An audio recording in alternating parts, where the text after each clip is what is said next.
Hello everyone, welcome to the Flat Pack Show, episode 54. Going to revolve around. Hello everyone, welcome to the Flat Pack Show. Sorry, I didn't realise that didn't show up on Discord then, that I was speaking.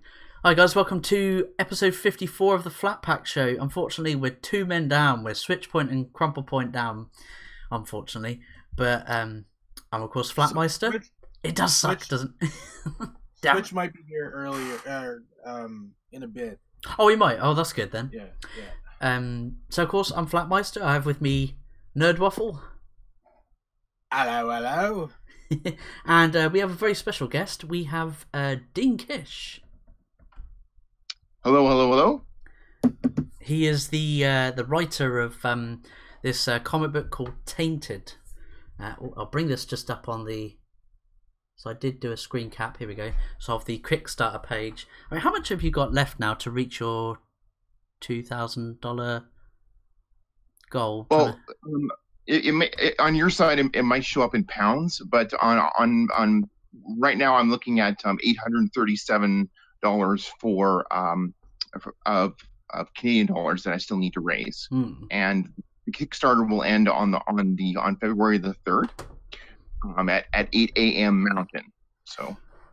So I'd like to bring up an interesting point about that, because it's actually important to sort of recognize for our viewers that are in anywhere but Canada, because the Canadian dollar sucks. It will be cheaper for you to back this, and that number $800 is probably only in like $500 US. So it's really not that much when you think about the conversion if you're in the United States.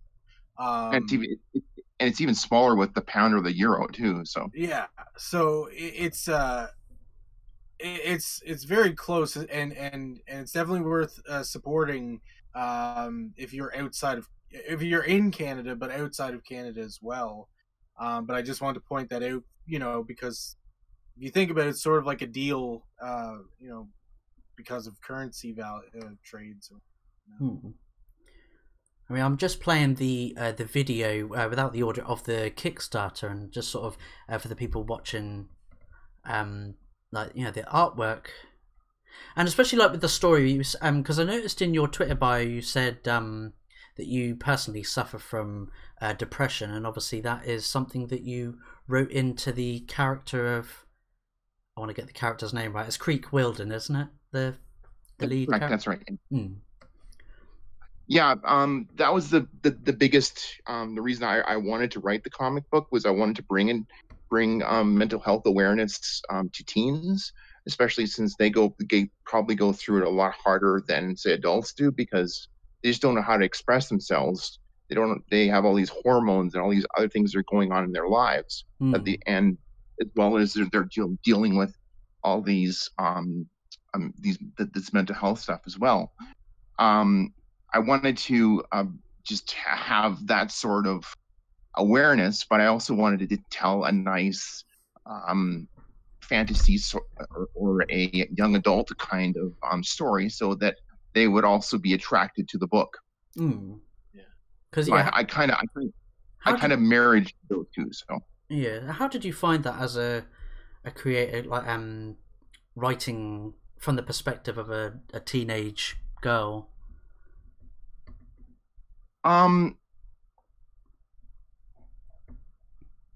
This is I mean because mental health is so controversial, and because men still have a thing in stigma in society that they can't show their emotions. I just decided to go with a teenage girl because she has a lot of emotion. She will show everything right on the surface, and that makes for a better sort of character for the artist to draw. You can't if you put a man in there. I mean, especially with the stigma. I mean, men aren't supposed to show emotion, so you just basically have this guy holding it in all the time and outbursts all the time, right? So that was the reason why I decided to write a a teenage girl was mainly because she shows her emotion on right in front of her. So yeah, when I was reading it, and even the illustrations, I'm looking at it and I'm like, these are like, you know, I'm not saying everybody is exactly the same as these, but I'm looking at them and I'm like, these are real people. Like, I could walk out of where I was reading it and walk into someone's home. The cops would be called on me, but before they were called, you could probably see this in many households, and just reading it, and both visually and textually, they were real people. It was almost like looking through a window, not creepily, but looking through a window at real people. Yeah, there were a couple pages in the book after that Francois had drawn that actually brought a tear to my eye, because when I got them back, because he just did such a wonderful job, and just the raw emotion that he put on a Creek's face, which is exactly what I wanted to show.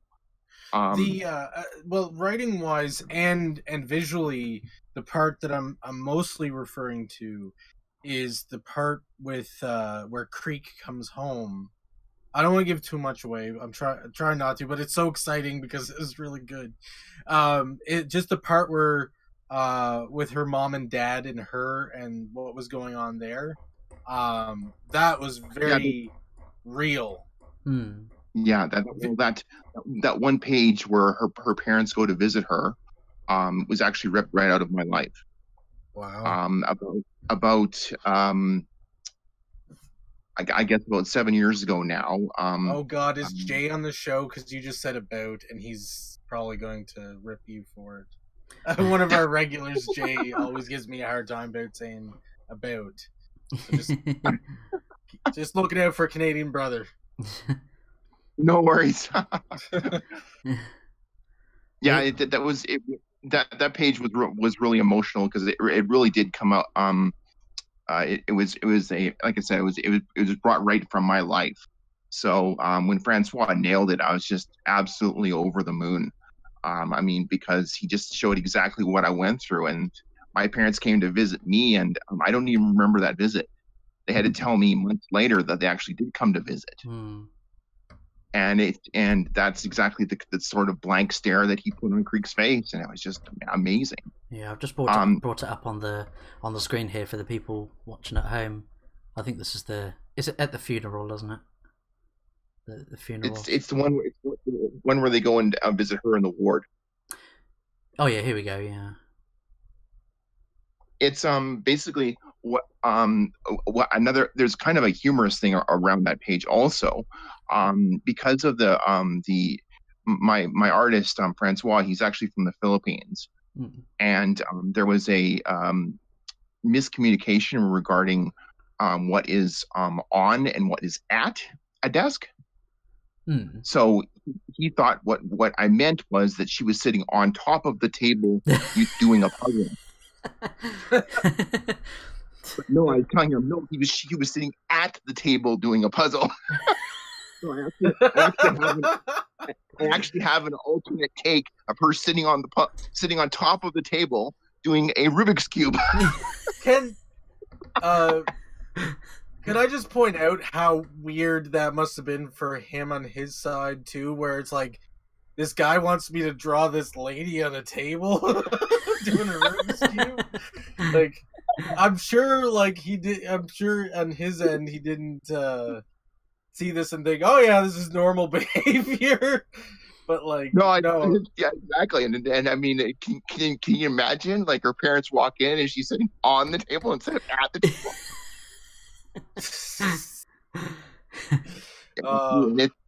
Yeah, so that I mean that we had that whole discussion, and even to this day we still kid each other about on and at. Yes, this time you can do on or something like that, and we'll go back and forth. And yeah, that was quite funny. It's just the language barrier. And I mean, with you guys creating comics, I mean, if you're going to use artists that are outside of Europe or North America, you're going to run into that where that they will have they'll put it into Google Translate trying to figure out what you're trying to say, and it'll come back as maybe not what you really want. I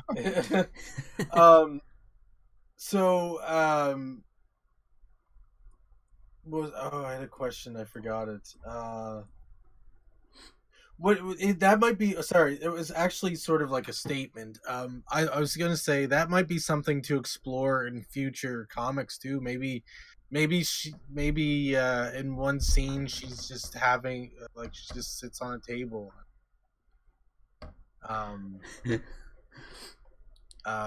But actually, one of my advertisements I did for TAINTED for the Kickstarter campaign, I put the panels back. I showed the spoof panel and the actual panel that was in the book back to back, saying, warning to all writers, this is the difference between on and at. And I said, if this, and then I said, check out TAINTED, blah blah blah, on Kickstarter. But I got a lot of writers laughing their butts off about that. So it was.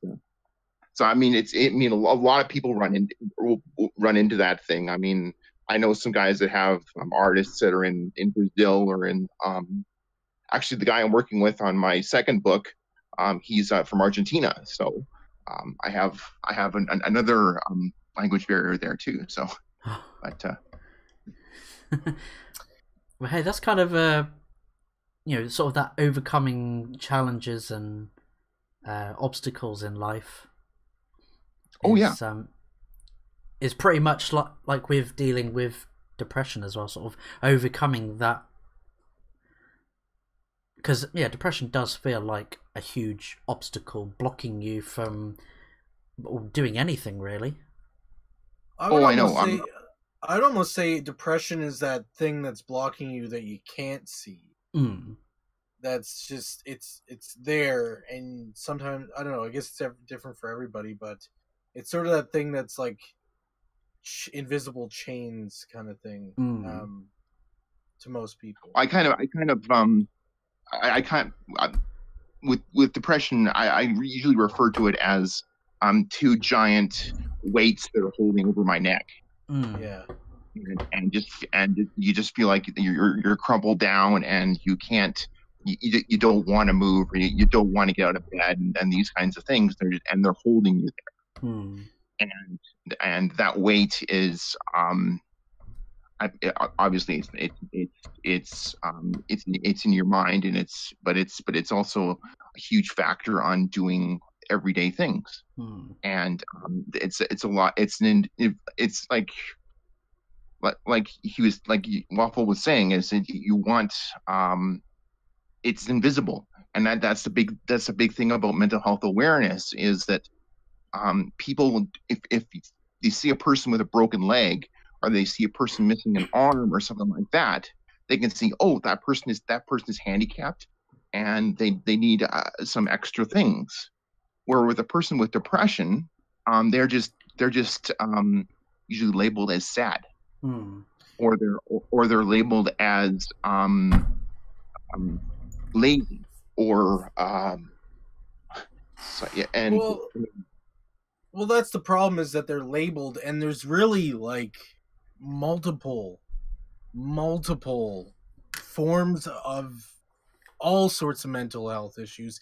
Like there's, and I don't know, this might be psychologically wrong, this might be factually wrong or whatever, but I think that we as humans, we have to peg and label and all that sort of thing, but like the depression can mean so many different things and to different people. Like depression could be like, someone could be depressed because of life circumstances, and someone could be depressed because of chemical circumstances, and some people could be depressed for a little bit of column A, a little bit of column B kind of thing, and I think that people take it and say and blanket everything and say, oh, you have mental illness or you don't have mental illness, but there's no like, and that there's so much stigma around it still to this day, because there's nobody's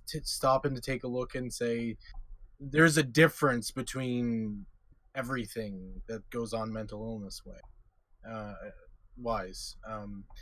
You know, it's an overcoming all encompassing label, and when you're labeled with a mental illness, that people just step back. They don't want to understand it, or they don't want to know what, like, I mean, like you're saying, you're trying to say there's multiple levels of it. Like, I mean, you can have chronic depression, or you can have just a once in a while kind of depression, or you can have a completely over our manic depression. Yeah, where it comes and goes all the time. So I mean, it's and that's another thing a lot of people don't understand too. It's just the one giant label. So yeah, and that's the thing. And like I said last night, when we were all just chatting last night, when we were first introduced to Dane, is that we everybody who's human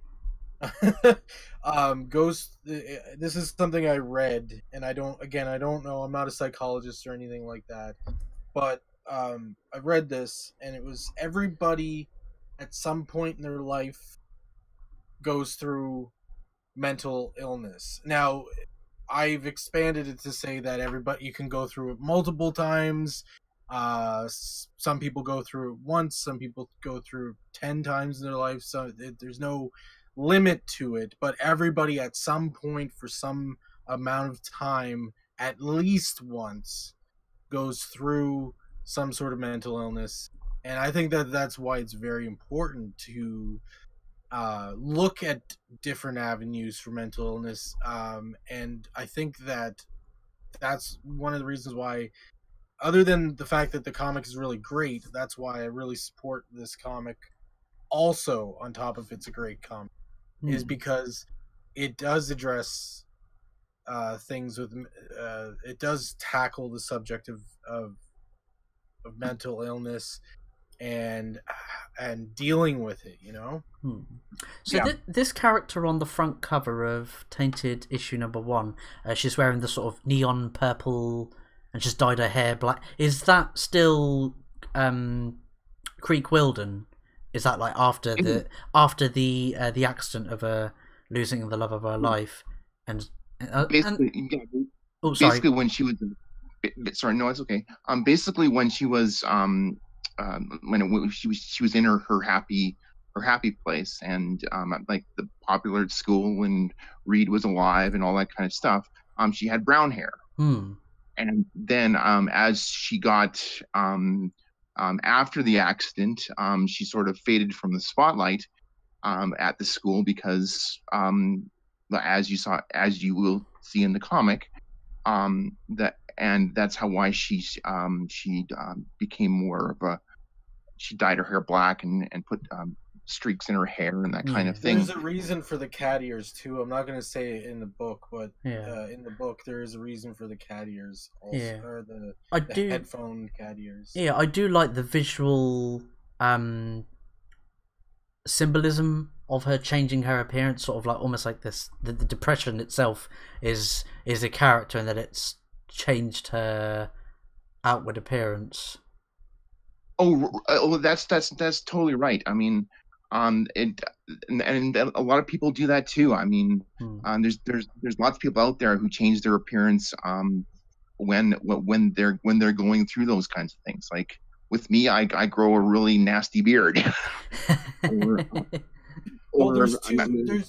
There's two things people can do when they're going through stuff.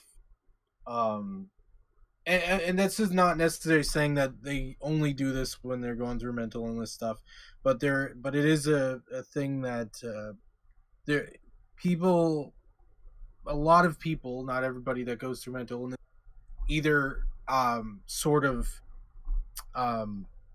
slunk on their appearance, you know, like they don't, you know, they sort of let themselves go a little bit because it's not as concern in their mind to keep up their appearance. It's more everything that's going on in their head.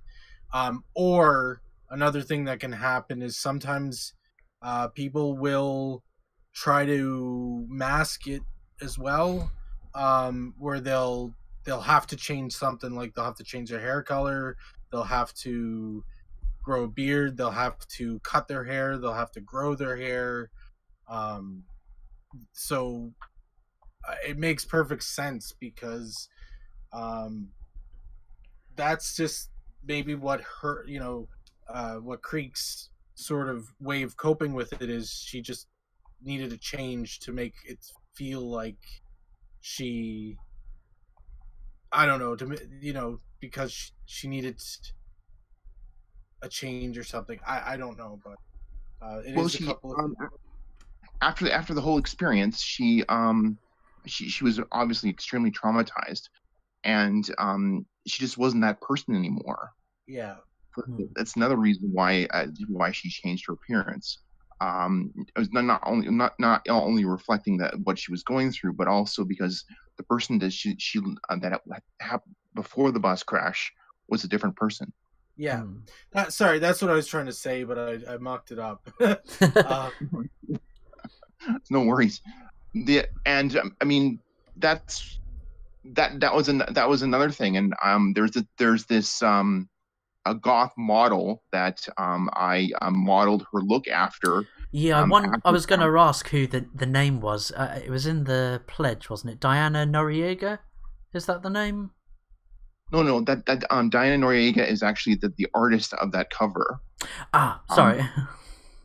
Diana did that cover, and actually that cover is actually inspired by a goth model by the name of Diana Crunk, and she and in one of her photographs, she basically wears that exact same T-shirt, except with a different hair color.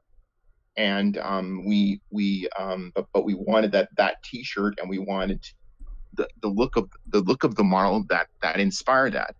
But also while I was writing Creek, and while I was writing the book, I looked at a lot of photos of this model too, because I was trying to get an idea of the different kinds of goth kind of there's the extreme goth, and then there's the mild goth, and so I was trying to find a balance there of for what Creek could wear. And in future issues, you'll be able to see where Creek slightly changes her appearance as she goes through the book. I mean, in the second issue, she'll be going through training, and she'll be going through a lot of things that I learned too while I was going through my time, and I'll be putting that into the book too.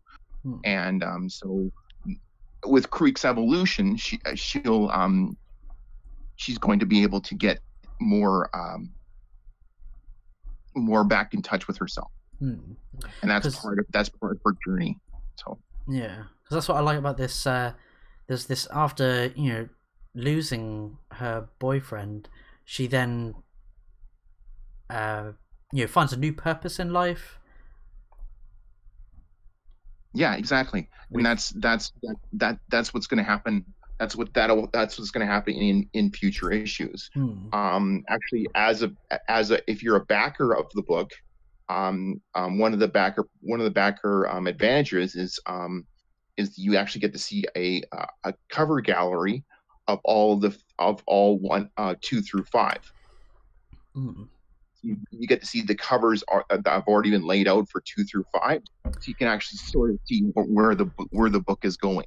Yeah, because it really interests me with this cult as well, so a 3,000-year-old cult that she's.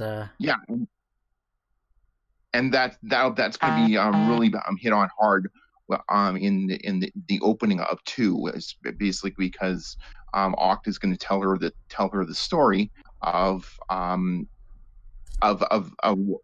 who she is, and what she means to them. Yeah, and that's why he's come to find her. So See, that's what I really like So about yeah, I mean, that finding a truer purpose in your life. And I suppose again with that, writing your own personal experiences into the comic, that you found you yourself, Dean, found your own purpose in life was, you know, to make this comic, which, you know, I can really appreciate that. yeah, that's that for sure, and that's another reason I think I'm so passionate about it, is because I know if I was a teenager, or even young adults, I mean, comic book fans, or um, I think they would probably get something from it as well. Hmm. And that's what I wanted to do, is I wanted to try to find another way to access that without sounding preachy. Hmm. You know, where a lot of people, where they say, "Oh, I don't want to listen to all that medical stuff." Where this is, you know, it's you sort of get a you sort of get a story. You get to feel what she goes through, Hmm. and then you get to see that she's also becomes she is also a normal person. Hmm. So did when you were writing this, and obviously with it being into full fruition, you know, did that journey of creating this comic book in fact help you deal with your own personal depression? It did in a lot of respect, because it was really hard for me to really express myself with it, and I've had a lot of ups and downs with I won't go into all those details, but I mean, it was very cathartic. That's and exactly the word and I was gonna use earlier. yeah, it was very cathartic, and but it was also, I think, extremely rewarding, and that's another reason why I'm so adamant to share it. So yeah.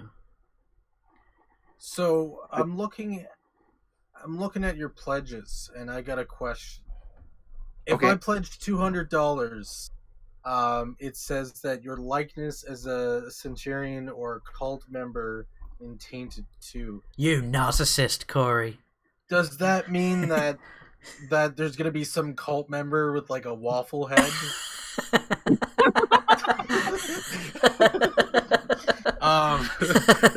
It's like, come on, guys, take me seriously.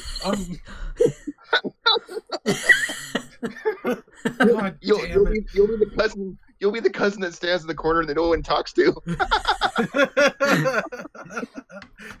I'll be that weird. I'll be like the mascot of the school. Or whatever. Waffle. Actually, And somebody's kicking him in the nuts, because that's what you do with mascots. Or like maybe he's the cult member mascot. It's like, oh, we're trying to rule the world, but today is Waffle Day. No, we'll just have to design a unique mask for you or something. I mean, the cult members wear masks, so just have this one really weird mask that comes out, and we'll have to have the fan that has to spot it or something. You'll be like, where's Waffle? Yeah, all the flat pack needs to pledge like $200, so we can all be like, tainted members, cult members in Tainted 2. Like we'll have we had Crumple Point with his 8-ball head, the waffle head. Well, we can't use Flats because his is a likeness right issue, but we could figure something out with him. And then we got we could either use your actual likeness, Flat, or we could use like the NPC type head that I gave you. No, but I'm just looking at this, and it's amazing. And what are some of the benefits people can get through pledging through the Kickstarter? What kind of benefits? What benefits can you get? Yeah. Well, I mean, basically the layout of it is you're either there are a lot of people that just want their comic digital. They don't want a physical copy. The one thing I'm trying to push though with Tainted also is that when Tainted gets published in its actual um printing, it's going to be on an 80-pound almost cardstock paper Hmm. with a glossy cover and back. So the comic is actually going to feel a lot different than your regular everyday comic. Yeah, it's going to be a bit thicker. Yeah, and it'll be a luxury kind of comic book. Yeah. And that's the kind of the feel I wanted, because I wanted it to be I wanted to have a different experience for the reader. So I mean, people that buy the digital copy, they're not going to get that advantage.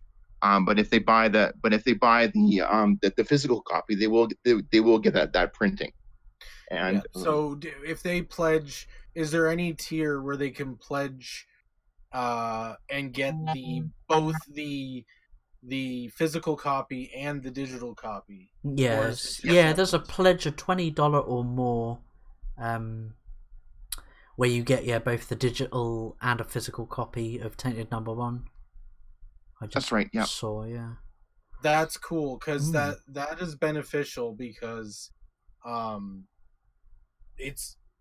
always torn by the I love to have the physical copy, and my dream is to have a place where I can set everything up and have all my comic books, all my movies, all my video games all displayed nicely, and be able to just get home from work and go over to a armchair type deal, and just go, oh, I'm going to watch this movie, or I'm going to grab this comic and read it, or whatever. But I've moved around so many times that it's like it's like I'm also kind of trying to go digital because it's easier to lift and everything. So it's kind of advantageous to have. I like that $20 deal, because it's both. It gives you best of both worlds, essentially. You get a digital copy and you get a physical copy. And from what you said, it's on actually really good cardstock paper, and it's going to feel nice to have to hold, you know. As opposed to and I mean, you can also I mean, you'll get the digital copy sent to you before you receive the physical copy. So you can actually then experience it two different ways. You can read it digitally, and then you probably forgot that you read it when it comes by snail mail. So yeah. But see, I was looking at the idea of cults is quite a freaky concept. Like, what made you decide to go with a cult as this as the villains, as the antagonist in your story? The reason I went with cults is because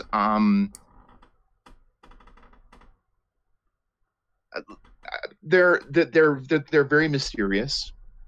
They're also clandestine, which means they've been on. A lot of them have been around for a long time.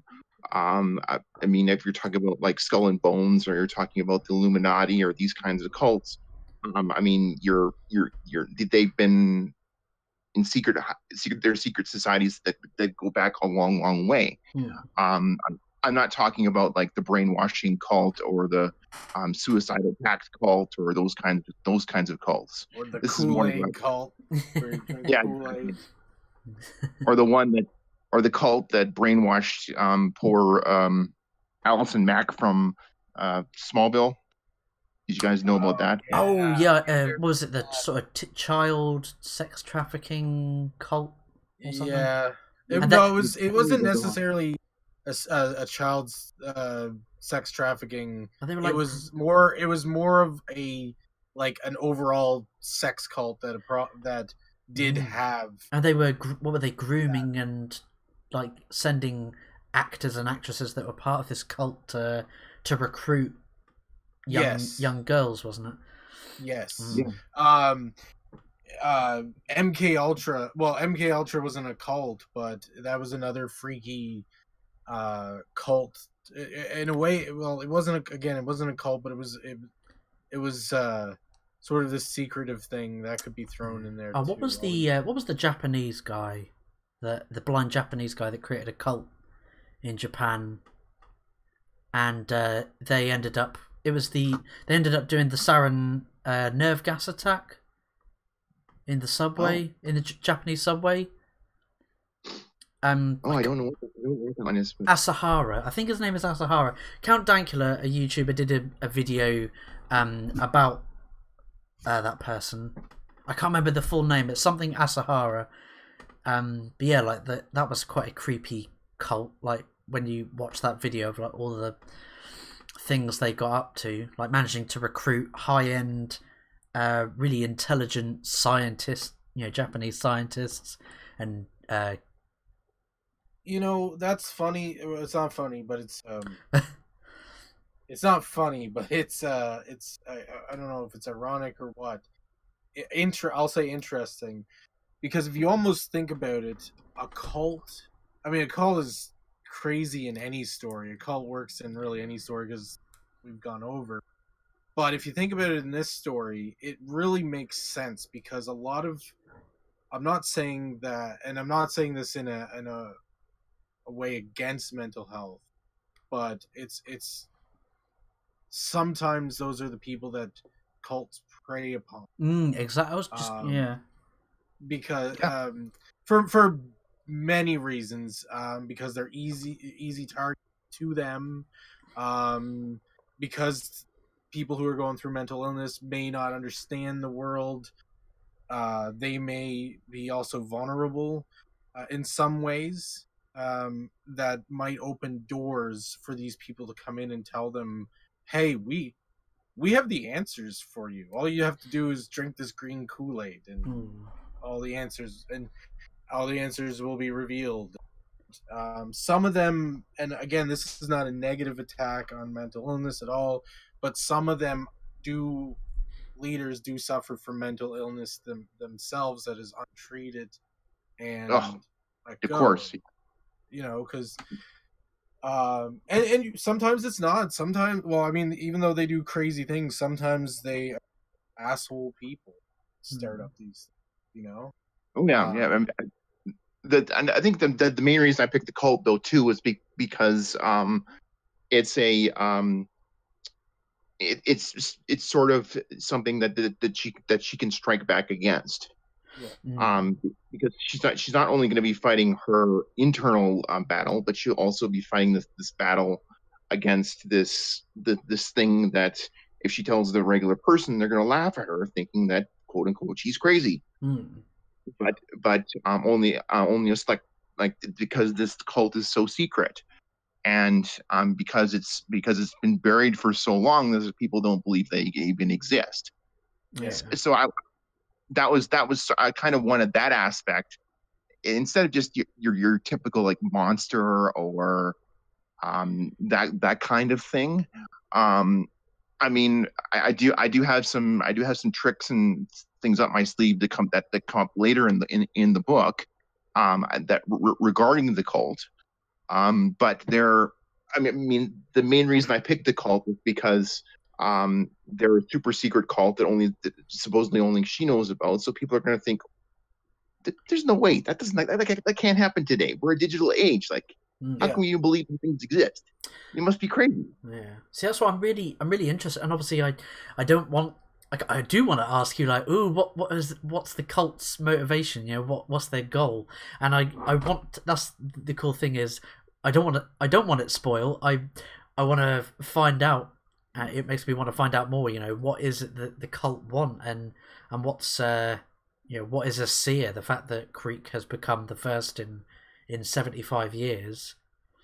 Yeah, you sort of dabbled on that in the first comic, but it's going to be interesting to see more of that, I think. It's interesting because it definitely left me wondering. Like, there were some hints, but I don't think you actually come out in the comic and show exactly. But that's all right too. I know that might be off-putting, but that's all right too, because this is sort of this is setting it up because this is a very unique world that we haven't seen before, and this is sort of like the initial taste before the meal kind of Exactly. I mean, you're basically setting up. I'm setting up Creek so that you get inside her head. You feel what she feels, and that you want to go on the journey with her. Yeah, because that's more important. Well, I mean, there's different kinds of stories, but this seems like it's very character driven, and which is good. And that's really what you want to do with a character driven story is you want to focus on the character and showing what's going on with the character and setting things up for the character to show them more. And I think that did that very well in issue 1. I think thank that you. They you set the character up very well. That I want to read more. I want to find out if she's okay. You know, like this. Told her she was a seer, or whatever. But I'm really like, okay, cool, she's a seer, but I really want to know more about. You know, I want to know. I want to make sure she's okay. You know, I'm concerned for her because of this cult and everything like that. So it's very interesting that way because you really wrote a good character. Well, thank you. I mean, that's what I was really trying to accomplish with her. I mean, I really wanted the reader to get really connected with her, and because if they're not connected to her, then they're not going to want to go on the rest of the journey, and watch her evolution and watch how she evolves, and what she becomes later on. So. I'm kind of with you that they're on flat too. Like, I mean, I want to tell you everything, but I mean, I'm really anxious to tell this story, but but no, you also want to be, you don't want to know all the secrets. You want to go with the book, and you want to go with the character. Yeah. Like if I tell you now, it's not like you're not experiencing it as Creek. You're just experiencing it as me just telling you a campfire story. Yeah. So it's not where in the comic you actually be able to see it from her perspective and how she experiences it. So that's also a great thing about working in comics is, I mean, you can sit down and tell a story, but you're only really hearing it from that person's perspective who's telling the story. Yeah. But when you write the story and then you have the artist draw it, yet now you actually have a third party there that is actually going through your story. You have the character that's going through the story.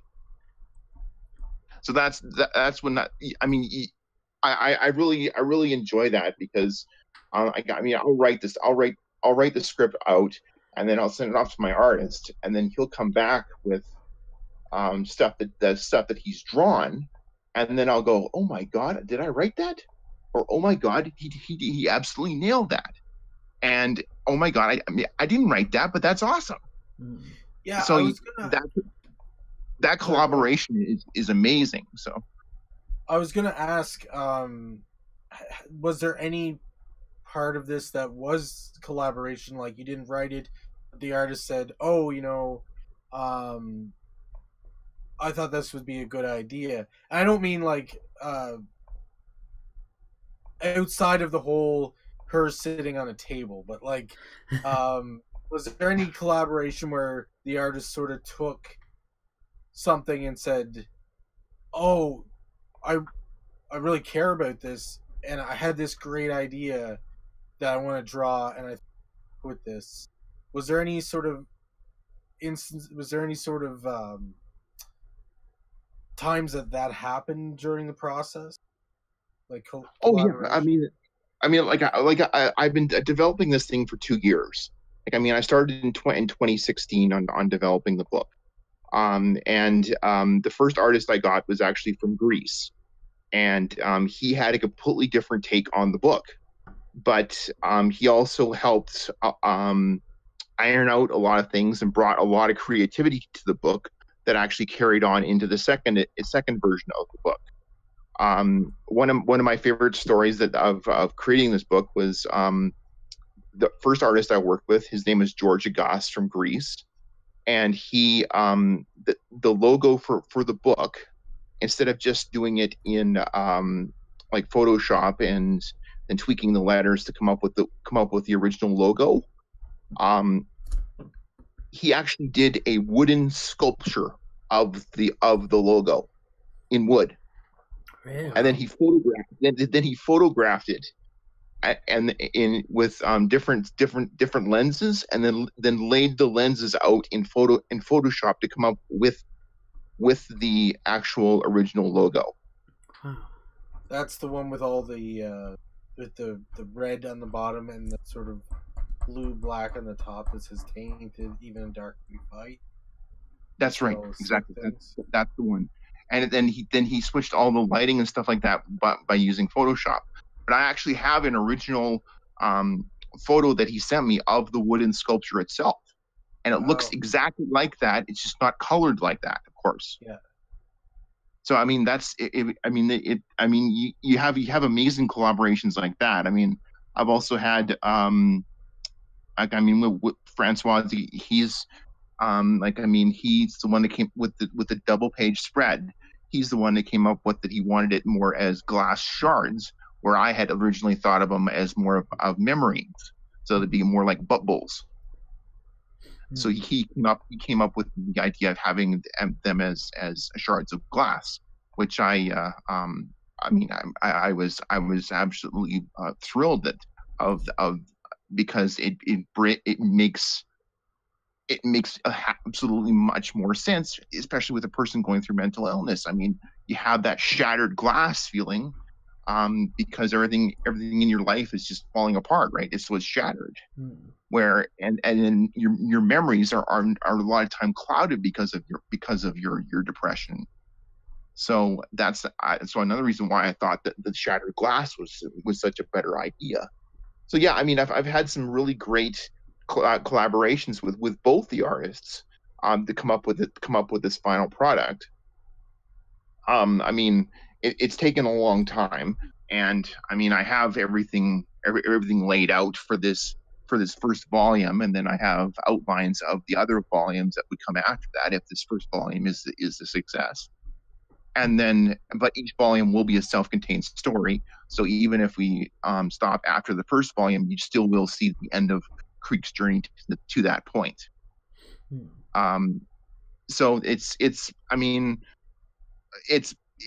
been a long ride, but I'm absolutely thrilled with the book, and I'm really wanted to get it out to people.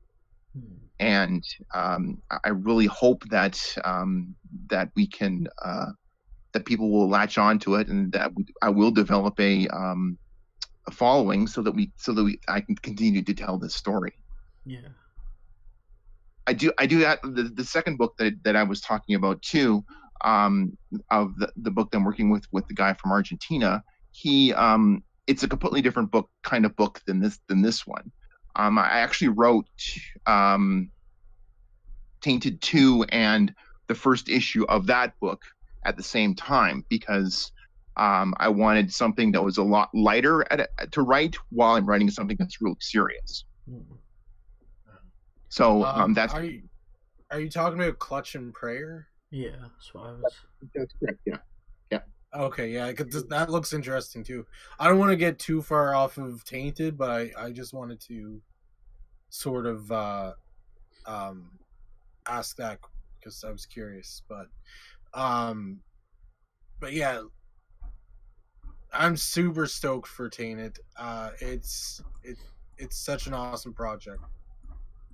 Well, thank you so much. I'm so glad that you guys enjoyed it, and I'm really glad that I was able to share it with you, so that you guys would actually be able to really so we could have a more detailed conversation. Yeah, because I'm really all, especially like how we've seen like with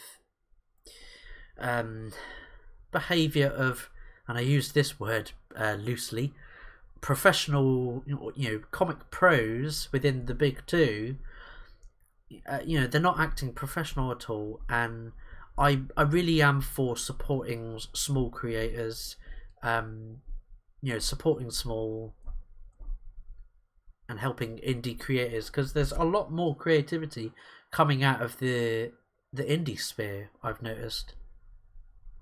Of course. I mean, with the big two, I mean, they just seem to rehash everything over and over again. Like, I mean, how many wars does Marvel need to have?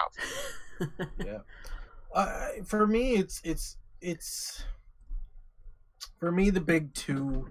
It's not so much rehashing over and over again, because I can, like, if somebody can do something again, well, for me, and I'm the type of person that I watch movies over and over. For me, though, what sets this apart from the big two is that I don't know. I gotta say this, like, the approach. It's weird, because you look at one of the big two and their social media stuff that was going on and is still going on, and they were like talking about mental illness and stuff like that, and all of these things, but they sort of address it differently. They say, oh, we're not going to try to talk about it, but we're going to try to normalize it. And like you said earlier, you try to tackle it, but in a way that also has a sort of an imagination side, a creative side, a fictional side to it, but still addresses the issues sort of in the background. Whereas a lot of the big two are starting to do things, and it's like less creative and imaginative and less fictional and more pushing agendas right on the top of their comics. Well, there's no subtlety or nuance in the writing. Exactly.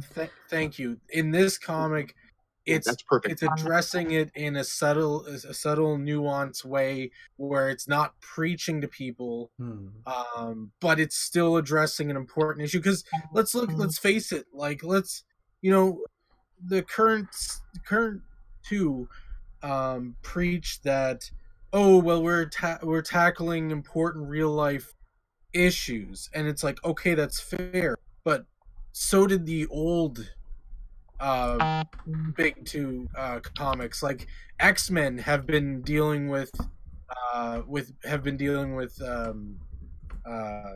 bunch of different real world topics, but you would never know. But in the same sense, you think about it and you're like, oh, they are actually addressing these things. Like, X-Men was addressed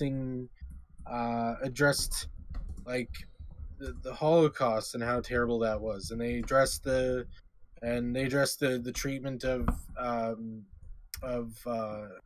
homosexuality and how people were treated in that sense, and they addressed how people who are nerds or people who are misfits don't have a hard time or given a hard time as well. But they all did that, but they weren't like shoving it in your face being like, look. They were like, hey, we need to address these serious topics in a nuanced way. And they did it perfectly. And I think that is something I love about this comic, is that it really feels like I'm reading a comic from when I was growing up reading the big two.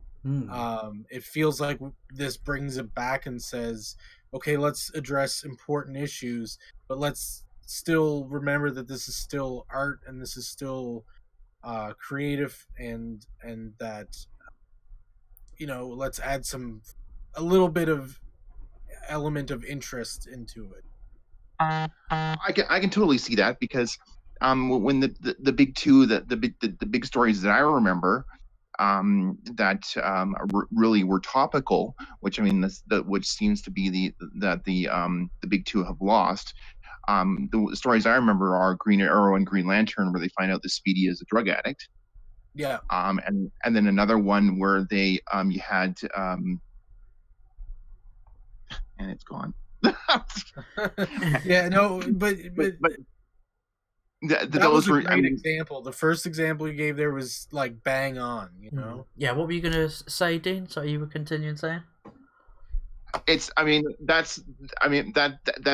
is great that you picked that up from the issue. I mean, I love that. I mean, the other issue example I was going to think of was Demon in a Bottle, the classic Iron Man story, Yes.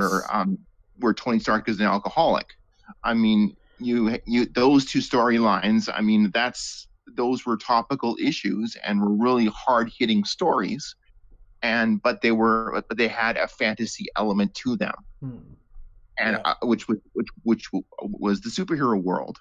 And that's sort of what I was trying to do with Tainted as well. But I wanted to have a sort of that kind of thing again, where I had a topical issue, but I based it in more of a but it had sort of a young adult sort of story to go with it. I didn't want to go down too far down that road, like to a fantasy world kind of thing. I mean, I didn't want her jumping through portals and all that kind of stuff. That'd be silly. But I wanted it more grounded, but also there's sort of a fantasy element to it as well. Yeah. But I mean, with the big two, it's almost like they're being run by like Umbridge from Harry Potter or something like that, where it's like, you know, it's like, we mustn't tell lies, and it's like there's really shitty maniacal stuff going on, and they're just like, nope, nothing's going on, everything's perfectly fine, and whatnot. And I like supporting indie comics because you know, there's so many great people in indie comics, and including yourself. And it's gonna, you know, I'm really hoping you reach your goal, because it's gonna be sad if you don't, because there's so many people out there. Like, you only have 800 Canadian bucks left to go. Yeah, it was saying 81 at the end of the video on the Kickstarter. And like, 81% funded. And I'm not judging people for where they spend their money, but you look at people and they spend like $200 on one of the big two, or they spend $200 on someone who is doing very successful. They are indie, but they're maybe like one of the most successful indie people. And they're spending $200 on a skin book. Yeah, and it's like you could you know, it's $20 to get a digital copy and a really good cardstock quality book out of this. And I think people, you know, can maybe take a look at this, because this is a really good book, and not only because it's a comic book, but because it has a really good message. And I think that is something that is important that we fund and we take a look at, because it's important to everybody. Mental illness affects everyone, and it's good that you're taking a crack at it, you know, like that you're I looked at it and I read it, and I always try to find something positive and something negative about something, about everything, really, because nothing can be 100% good or 100% bad. But I honestly couldn't find anything worth mentioning that I didn't care about in this comic. This comic was amazing. Yeah, I mean, we've got Samurai Raccoon in the chat. He's saying this looks really cool. It is really cool. It is a really good book, and it's worth picking up. Well, thanks so much. I mean, it's a passion project, and like I said, I've been working on it for quite a while. and I'm just so pleased to and I, and I'm hoping that that people will look at the book, and that will take the time to look at the Kickstarter and get us funded, so that I can tell the rest of the story. Um, it's I mean nobody I mean I wanted, and that, like you said before, like, I mean, going back to that old way of storytelling, having that topical discussion. I mean, that's and have getting people to talk about it. That's another thing that I really want to push forward with the book. I even want to donate some of the book to a couple of the couple of the youth shelters here in my city. Just Yes. just to get just so they know that they're not alone. I mean, it's a really difficult fight, and I think if they know that, I mean, if they have some sort of something they can see that's where someone else is struggling. I mean, it helps, because I mean, I know it helped me. Yeah. So and that's another thing that I want to do with the book too, is I want to make sure that it's that it is passed out there. So I mean, I'm looking over your page still, and I'm looking at the risks and challenges section, and it's like, it's funny because I'm bringing this up because I think maybe some people think like, oh, I spend $2 on a book, a comic book, and it's paper, so I don't know if people, they're not, people aren't stupid, but I don't know if they realize that it does take money to produce these things. And I'm looking, and it's like $2,800 for printing, $1,000 for shipping, and like I'm looking at this, and it's like $700 to get number 2 started, and it's like I'm looking at it, I'm like, wow, like $700 isn't even that much to start a comic. And so, like, that's why it's very important to fund this project, because this is, like you were saying, like, this is something that youth can use as a resource, and you're a kind creator for wanting to donate this to people who need it and stuff. And so, like, by backing this project, you're not only helping the creator of this, helping an artist, helping a really good book, you are helping a great guy get this out to people who may need it, this may reach someone. yeah, and I mean, I want that's the biggest part. I don't I also, it's not that I want to make any money on the book. I just want to make the book, enough just to make sure the book continues. Yes. And that's another thing here. I mean, I want, and I also want, and the main message I wrote it was, the main reason I wrote it was because I wanted to have, like I said, I wanted to make sure that message was gotten out to people. Yeah, that you wanted to make a change. Yeah. Exactly. And that's something that I mean, I'm not perfect at it, but that's something that I try to live by, and try to remind myself, and try to remind other people. And Flat can attest to this, is, be the change you want to see. And this is 100%. This is someone who's saying, this is someone who's saying, I'm struggling with stuff, or have struggled with this stuff in before, like most people have, and I want to change that and do better for people.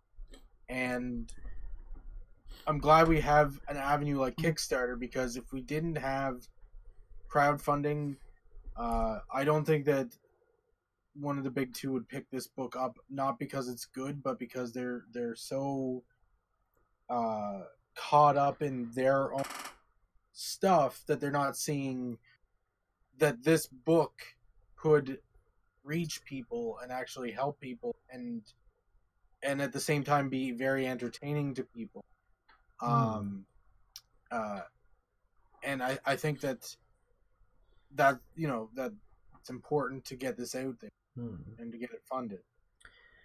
So there was a question I was going to ask you, Dean. Was there any from any other like fictional media? Has there been any like inspiration you've taken from anything that has inspired you with creating Tainted?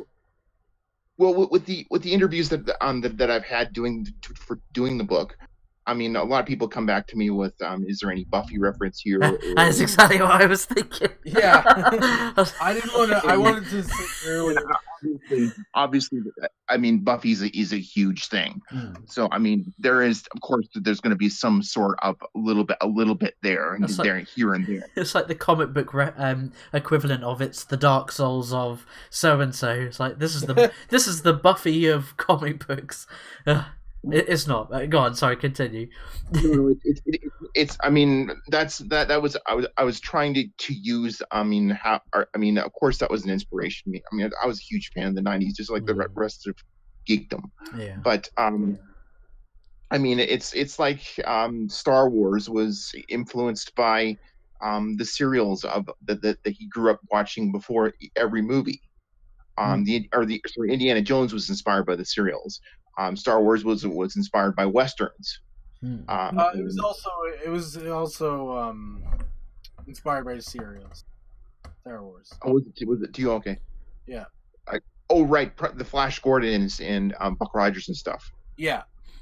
Yeah, right. So that's kind of I would say that's what Tainted is and how it was versus Buffy. It's I mean there's of course there's going to be comparisons. But I mean, really, there aren't that many different kinds of fantasy worlds out there that you can use. Well, and I love Buffy, and I grew up watching it, and I still watch it. I do Buffy run-throughs at least once a year at least. And it's Tainted looks like it may have had some inspiration. And I could definitely point that out. When I was reading it, I definitely saw that, but it's very different than Buffy too. Not in a bad way, but in a different way. Like it's good. I don't mean it's different in a quality way. I mean that it is different enough that it's its own thing, and you can see the resemblance of some things, but it's very much its own thing. Yeah, and that's what I hope to accomplish. I mean, that was with Buffy too. I mean, they wanted to take the female empowerment story and set it in a real life sort of situation, but also have the fantasy world elements. Yeah. I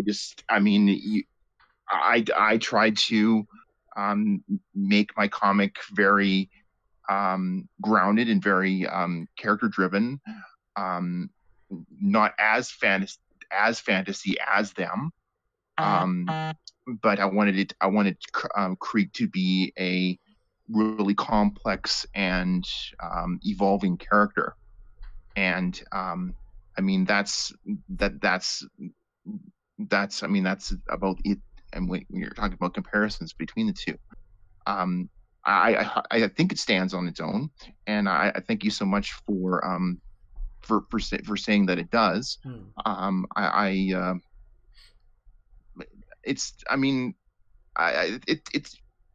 I think with every science fiction and fantasy, I think that they're always going to be inspired by somebody else. Like the next guy that writes the next big fantasy movie, they're always going to be trying to do Lord of the Rings. Or the next, how many guys try to do Star Wars after Star Wars was released? Yeah, but sometimes too that I think people can also try to over compare things. Like it's funny because one of my favorite movies, I think it was 2017 it came out, was the Warcraft movie. I absolutely loved the Warcraft movie, and I watched an interview with what's his name? It was one of the actors. Director's name. I can't even remember his dad, and his dad was a famous musician. Duncan Jones.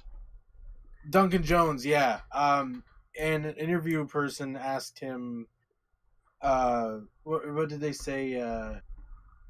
They said something like, "Oh, it's nothing like Lord of the Rings," and Duncan Jones was like, "Well, yeah, it's not Lord of the Rings," and he's like, "Well, how?" Like he said something like, "Do you think that people aren't going to want to see because it's not like Lord of the Rings?" And he's like, "I didn't make it for Lord of the Rings fans. I made it for Warcraft fans. It's not Lord of the Rings. It's Warcraft." So I think people sometimes, and I'm not saying all, but I think sometimes people can over compare things too, where it's like, somebody might pick this up and say, "Oh, well, it's not really like Buffy the Vampire Slayer." It's like, well, no, it's completely different. It may be inspired. It's not inspired by, but you can definitely. What it says to me when I read it is that you probably watched Buffy the Vampire Slayer growing up, and it has this impact on you, like most things that we consume. And I think that that's what I get from this, and I could probably see someone maybe saying, "Oh, well, it's nothing like Buffy the Vampire Slayer." Be like, "Well, this isn't Buffy the Vampire Slayer." I think it stands completely on its own 2 feet. Yeah, exactly. I mean, I love this bit in the Kickstarter. It says, Spider-Man's tagline is "Great power comes great responsibility," whereas Creek's tagline is "Even in darkness we fight," and that's quite an inspiring tagline. That even if you are feeling like you're in an abyss, like a bottomless pit, you can still, there is still that glimmer of hope. You can still fight. Exactly, and that's exactly what I wanted. That's exactly what I wanted from Creek. Was I wanted she will continue that fight. She will keep fighting, and that's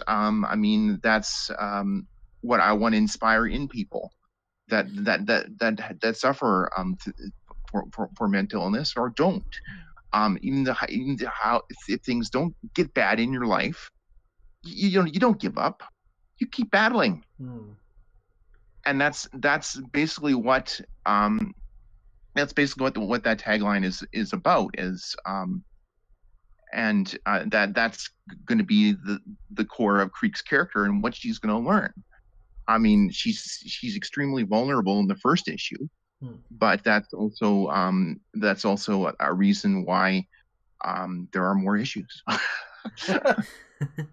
Yeah. But I mean that's the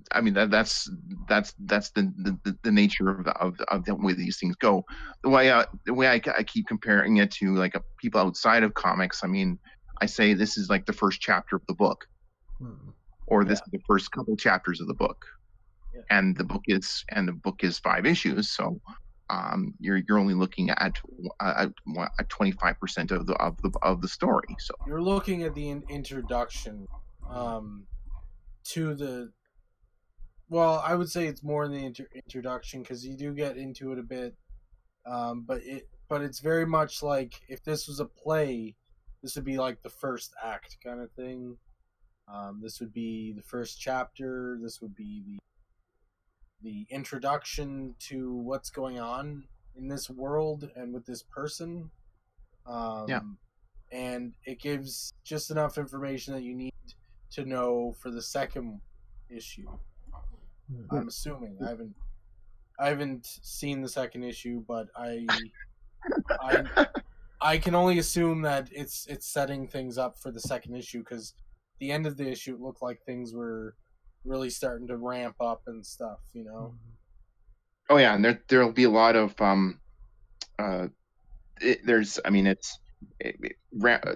you basically have to set the scene before you can actually play with the toys. So Yeah. That's basically what we're doing. So, Yeah. I mean, she has to. I mean, it's the first part of her journey. So you gotta cook the chicken before you eat it, or you get salmonella poisoning, and that's never fun. yeah, I'm sure there's a lot of If you bring issue 2 before issue 1, you will get salmonella poisoning.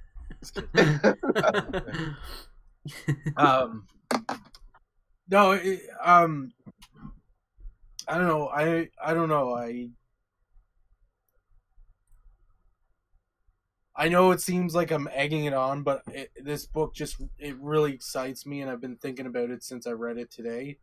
I think it's skimmed it because over last night. I think it's because everyone can really relate to it, especially like because I know Corey, like you've suffered, like you said, you have suffered with depression as well, and the same with me, and like my wife recently has sort of gone cold turkey, come off her anti-anxiety and depression medication. She's done really well after sort of, it was about 2014. She had really bad anxiety attacks and got diagnosed with depression. Yeah, it was really hard to see her. Well, like that. Yeah, there's been a lot of points in my life where I have suffered with depression. Anxiety is a new one. That one just hit me like walking out of your house and getting hit by a car, kind of. Is like, the bus scene. That's how anxiety hit me. It was all of a sudden, boom, bus crash. And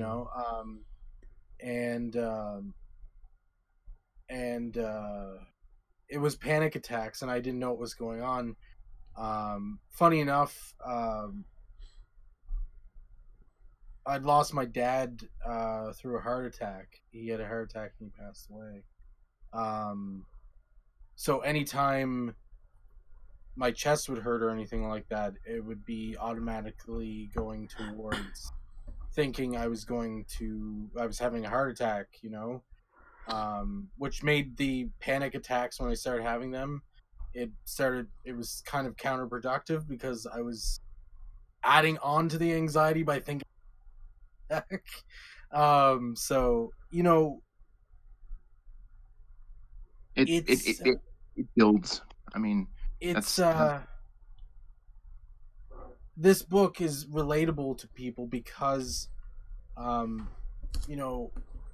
my life I've been someone who, I grew up with parents who would drag me to coffee shops, and it sucked when they still had smoking allowed in coffee because I'd have to sit there, but you listen to people and you listen to other people's stories and you talk to people, and you listen twice as much as you talk because you have 2 ears and 1 mouth, and you listen to people and you realize how many people go through this shit. It might be different circumstances. It might be this person is dealing with a tomato and this person's dealing with an apple, but they're both dealing with fruit, this person's dealing with chicken and this person's dealing with steak, but they're both meat.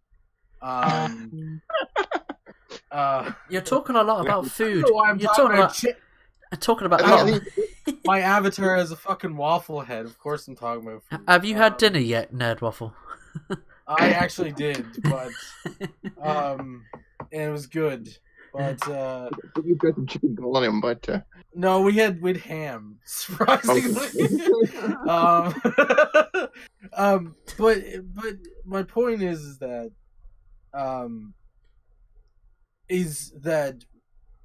and actually I'm gonna add another fact on here.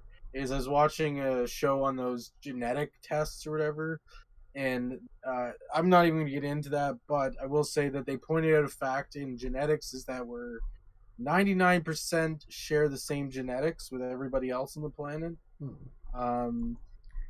We're more similar. Everybody on this planet is more similar than we are different. Yeah. And I think that when you try to address an issue that affects one type of person, which is what a lot of the big two are doing, they're saying, okay, well, this one particular person in this one particular box is dealing with this, so we're going to address this issue that this one particular person will understand.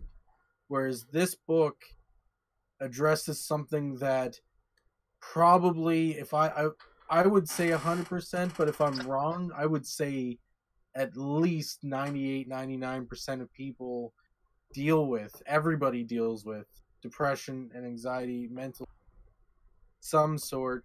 And I think that this puts a nice little ribbon on it. I know that might make it sound like, oh, we shouldn't be putting a ribbon on this, but why not? We should be addressing these important concerns and adding a little bit of a ribbon to it so it's not so hard to handle, but also still addressing this important topic that affects a lot of people, and would affect a lot of people if you talk to a lot of people, different people, different background. And that's what's relatable about this. Everybody goes through this. Well, Flat, last night you and I were talking about how that doesn't only affect the Western world, but it affects the whole world. I mean, it's in the UK, it's in the US, it's in Canada, it's all over Asia. I mean, it's part of humanity. I mean, it's everywhere. Like I also told you last night, there's a guy in China that wants to translate it into Chinese, so that he can so that we can get it out to people in Hong Kong and then into mainland China. Yeah. So if we do get the book funded, I mean that's definitely an avenue that I may want to explore. I don't want to throw the name out, but we'll talk later about that. But this is something that could help anybody, probably in almost any country, if not any country. Yeah, and that's I mean it's a universal problem. So I mean, and I mean everyone needs to start talking about it. Yeah, and this is probably a comic that I would say that maybe not young children, but I would say teen. Older young children could probably read this. Well, I have two. I have two nieces. One is one is 12 and one is 10, and they both read the book, and they both enjoyed it. They came back with different perspectives. That's good, because that's what art is, and that you can tell you're doing art right when you get more than one response from it, Yeah, exactly. And the point I was gonna make was that they got something from it. Where they read, the only other comics they've read are like Monster High comics, where they're just trying to hawk a product. So I mean that was something that was really thrilling too, was that they actually got something from it. And that's what I want. I mean, I want people to talk about it, and so people that are going through it don't know they're alone. I mean, that's well, that's why I wish more of like within the Comicsgate community. I know they like a lot of their YouTube content. They keep supporting Marvel and DC. They keep buying just to roast these comics, and I wish that they would sort of put their money where their mouth is and actually support indie comic creators. There's so many indie comics that have been on Indiegogo or Kickstarter, and really want them to succeed, and just sometimes they don't get noticed. And I wish a lot more of these YouTubers would. Well, that's why I'm glad that you came on. I'm really glad that you reached out to me via. I want to give a shout out to, was it at Indie Comics? I think it's John Lemus that runs that. That's right. Yeah. It is John Lemus. Yeah, it is John Lemus. Yeah. Yeah, he's a follower of the show. So big shout out to him for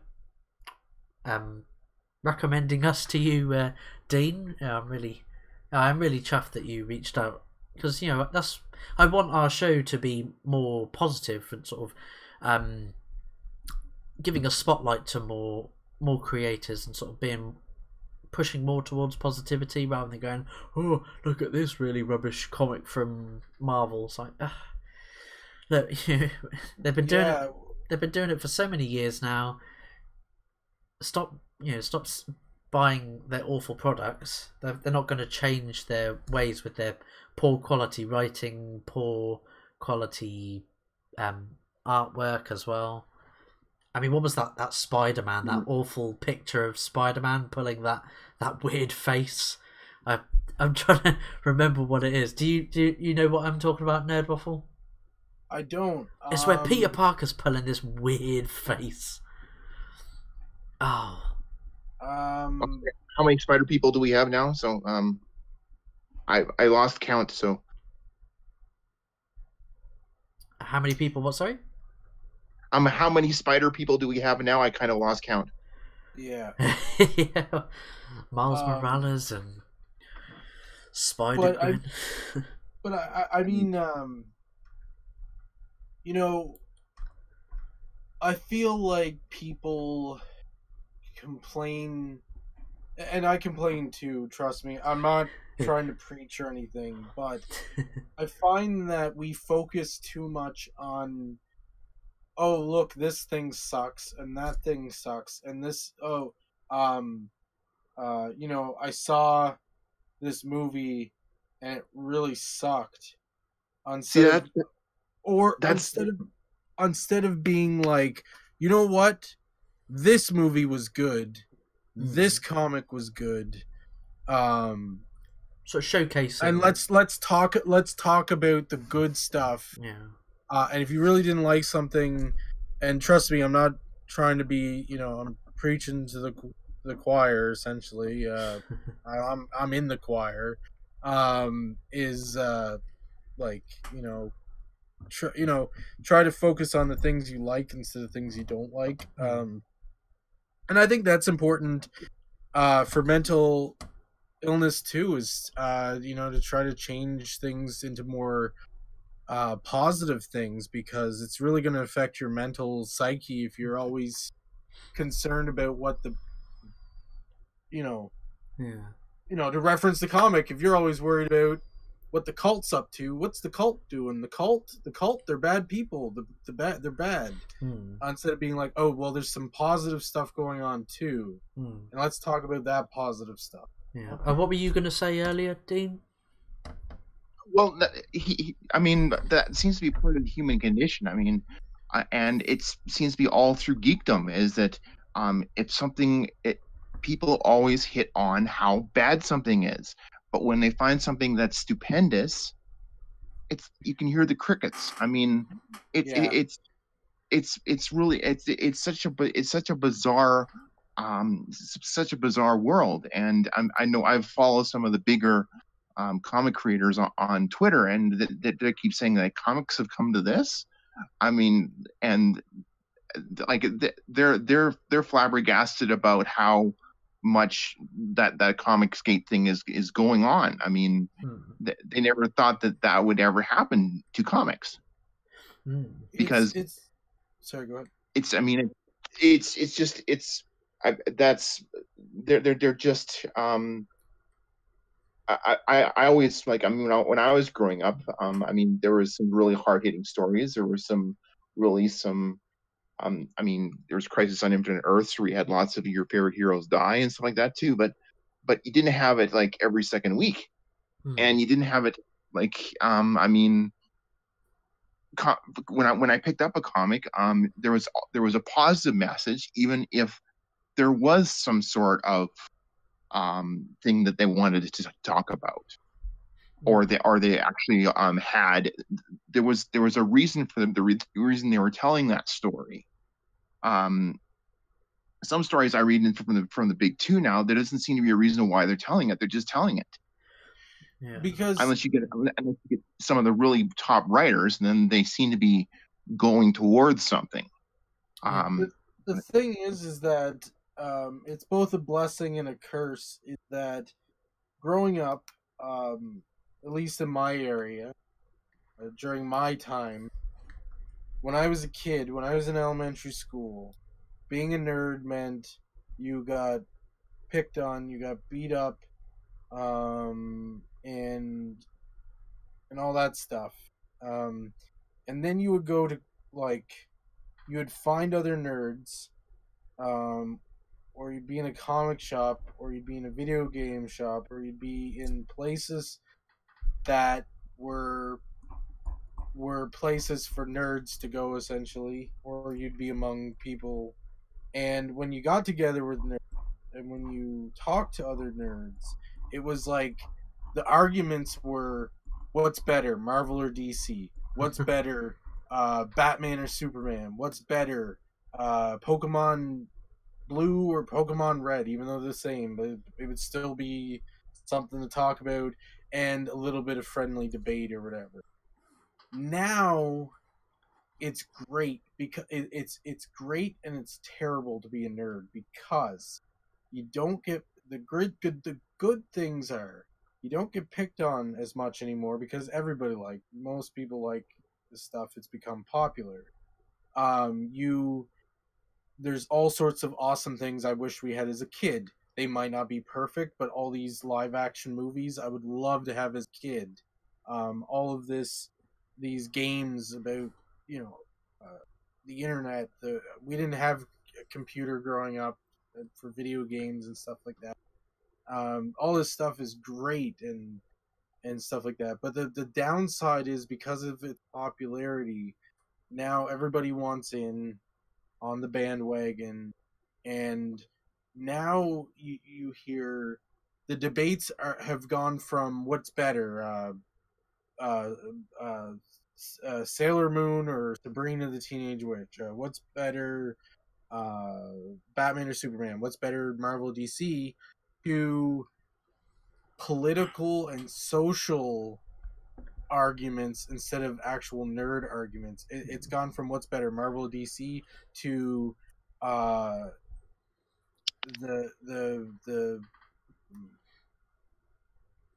bickering between the left and the right wing, and the SJWs and the look with how Ghostbusters 3 has been announced, where it's a continuation of the original, and all of the 2016 cast, they're just going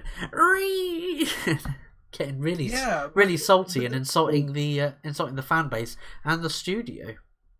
What's your thoughts on that, Dane? Well, you have my biggest comparison right now is the bickering between DC movies versus Marvel movies. I mean, when you go see a DC movie, of course it's not going to be a Marvel movie because it's not part of their agenda. Yeah. And that's it. And I mean, what people who grew up with the difference between DC and Marvel, they know that Aquaman is not a Marvel character, so he's not going to act like a Marvel movie. Yeah. So you would go see it for what the movie was trying to present, and I mean, Aquaman did amazing visuals, and I mean, it set itself apart from other superhero movies. I think the same with Wonder Woman. They found that niche that Marvel hadn't tackled yet. But still, you still have all these people bashing it because it's not what they expected it to be. Yeah. Well, And it's like, also, That's the thing with fandom, is a bit tribalistic, isn't it? yeah. it is, for sure. Yeah. Are you Star Wars or a Star Trekkie? I'm both. Same with me. There's, what did I you mean, Sorry, Dean. I was go on. no, it's okay. I'm both too. I mean, hands down. I mean, when people bring up that question, I look at them with a deep stare, like, are you kidding me? Seriously?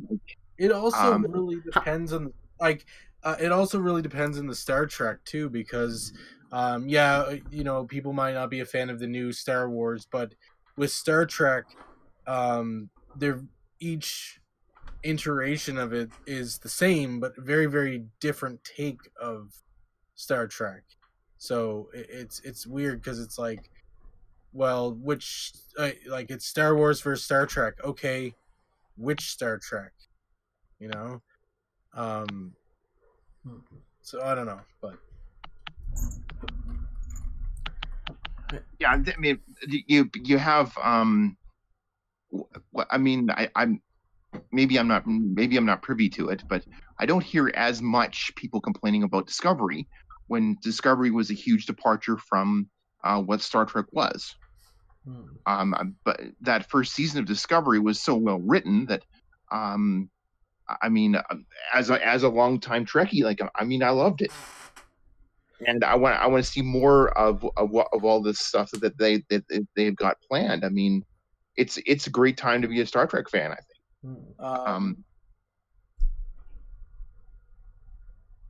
But what was it there too?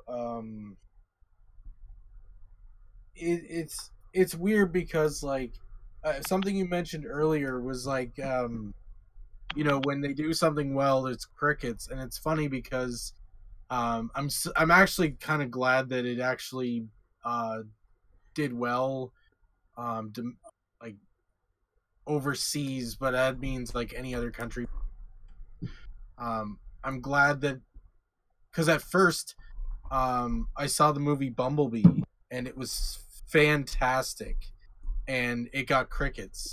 When it first came out, it got crickets. Like, and it was like people were complaining about the Michael Bay movies, and you know what, I was too. And then I saw that and I'm like, you know what, this one was good, this one was worth seeing. And everybody's like, just a bunch of crickets in the room. They just released Bumblebee at the wrong time. Yeah. The box office was too crowded at that time. Yeah. Bumblebee was a great film.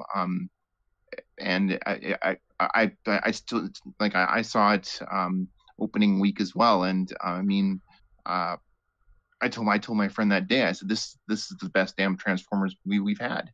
Yeah.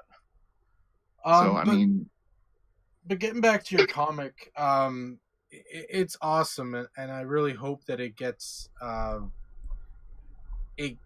really hope it gets funded, because I think this is something people will really enjoy. Thank you so much. And thank you so much for having me on this show and to talk about Tainted, and getting to know you guys. I mean, it's been a lot of fun these last 2 days, and I hope if Tainted gets funded, that we can talk about issue 2, and if when I get my new series out, that you guys will look it up. That you guys might want to talk about that one too. So yeah, which absolutely. Was that? What was it called? Something on prayer, wasn't it? I'm trying to scroll down the page to see what it was. Clutch and Prayer. That's it. Clutch and Prayer. I'm getting a real sort of Tron vibe from it, with all like the neon color palette, the purples and pinks and blues. You know what? I want there to be a movie of Clutch and Prayer. And is Clutch the guy or the girl? No, Clutch is the guy, and Prayer is the girl. Okay. Clutch is they're basically both they were both war veterans during the Six Worlds War, and they were Clutch was severely injured during that war, and so most of him is a machine now, sort of cybernetic. And she was raised. Her story's a little bit longer to talk about, but we can talk about that when the book comes out. But yeah, definitely keep us posted on that. But it's a good sort of sci-fi, but with a lot more humor than Tainted will have. So that's another reason why I wrote it too, is because I wanted it to be sort of be a counterbalance when I was writing issue 2 of Tainted. So, and the guy I got to draw it to, he's a wonderful fellow from Argentina, and he does the most amazing creature creation. I can send you guys a couple of the pages, but some of the creature designs that he did for the book are just utterly outstanding. So I think this should be made. I think Clutch and Prayer should be made into a movie. Now, it does look like a movie poster, doesn't it? Or a poster to a. I think you should get, because it's easy to. I think you should get Bruce Willis to play Clutch. Well, that even looks like a front cover of like a video game. Like, I could imagine that being like a two-player sort of video game. Co-op. That's awesome. Honestly, I totally see that now. Yeah, you're looking for the game developer logo somewhere. yeah. That's awesome. Yeah. But that's another advantage of backing Tainted too. I mean, once the Kickstarter ends, if you want to add on the first issue of Clutch and Prayer, you can do that as well. So you can just say, when at the end of the campaign, and if we're successful, I'll send out a mailer to everybody, that's all the backers, and there'll be the option, you can either do it before or even after the campaign to add on the first issue of Clutch and Prayer. So yeah, actually one of the backer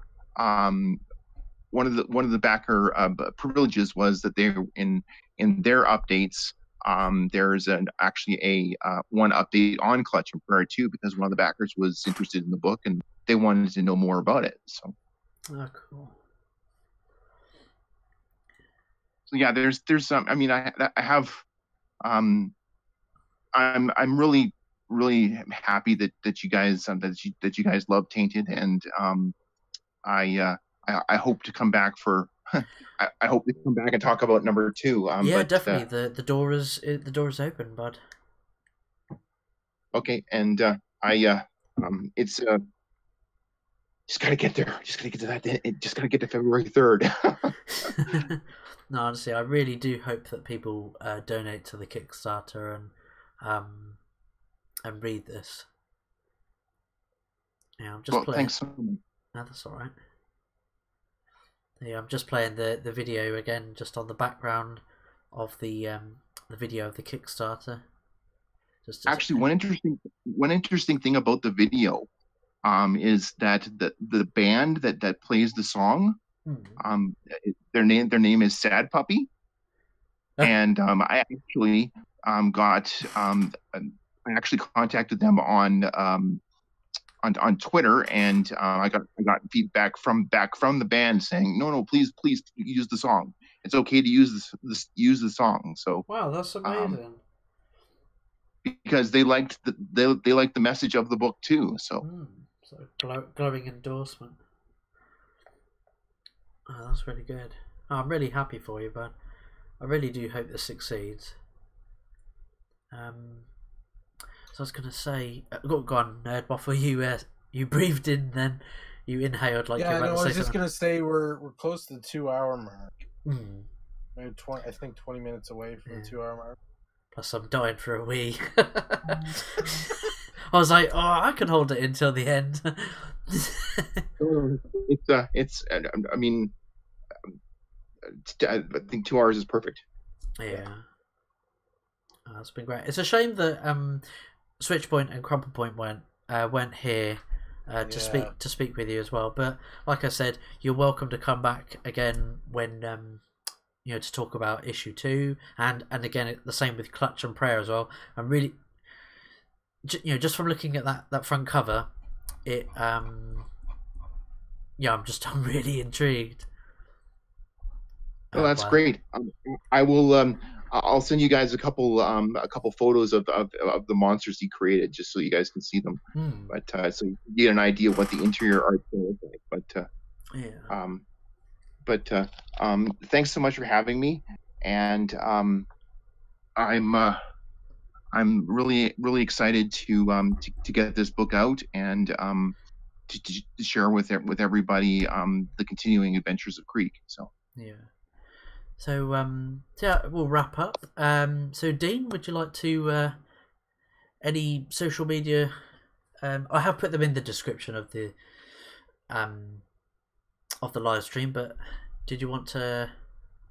Sure. I mean, you can go on Facebook and you can join the Tainted group, which is Creek's World on Facebook.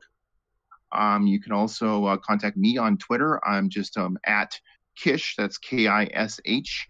Dean, Dean, on Twitter, and you can follow us on there, as well as we're on Instagram at Eclipse Press on Instagram. So I'll just type that. And please, if you can, and any little bit helps to get us to that magical number to get Tainted printed. So anything you guys can do to help with that would be amazing. Yeah. To all your listeners. So I really hope it's literally just at the. It's so close, and I do really want it to succeed. So with that, thank you to everyone that tuned in. Thank you to Samurai Raccoon that popped in the chat, and I think he sort of continued to watch after that. To everyone as well watching this later on, I'll add this to the Flat Pack Show playlist. Well, that was a bit of a tongue twister. Flat Pack playlist. Don't forget to share this around. Make more people aware of Tainted and of the Kickstarter. So yeah, that's it's been me, Flatmeister. It's been Nerd Waffle. Remember to hug the person next to you and keep it toasty.